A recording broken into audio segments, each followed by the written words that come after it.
So they've used two powerful algicides on the reflecting pool for a week now, nanobubbles and hydrogen peroxide, and it's still green. Why isn't it working? Here's what's happening. The algicides are doing their job. They're killing the algae. But all that dead algae biomass is sinking and decomposing. And as it decomposes, it releases nutrients back into the water, and those nutrients are feeding the next generation of algae.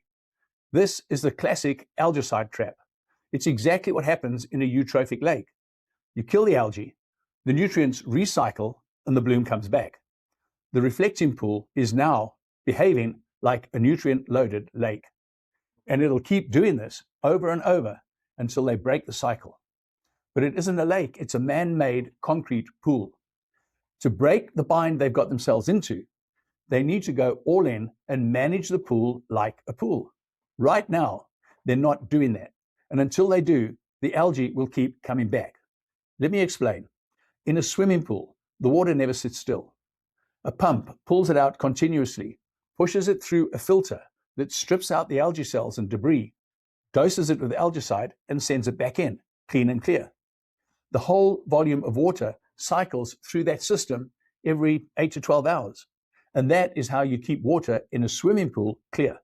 Constant circulation, constant filtration, constant algicide treatment.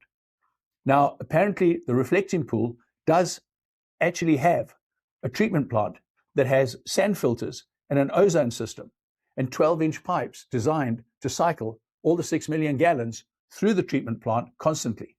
That's a proper pool system.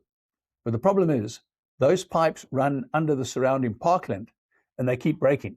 The soil shifts. This whole site was built on old marshland, and the movement of the marshy ground causes the pipe walls to fail under pressure.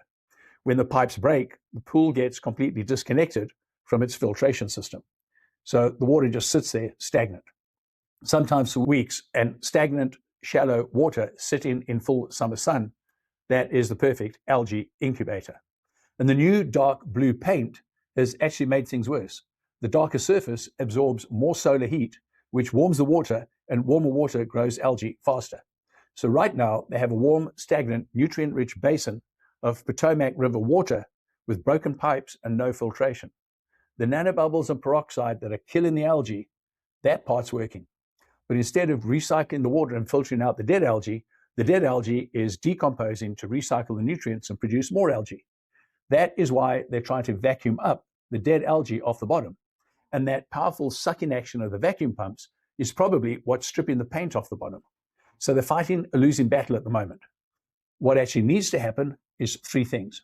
One, replace the broken supply and return pipes so the treatment plant can do its job. Two, get the full filtration and treatment system running continuously, cycling the water and filtering out the algae cells and the nutrients that feed them. And three, maintain a constant low-level algae dose in the water at all times.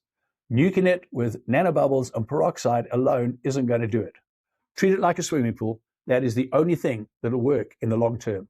Subscribe and follow for updates.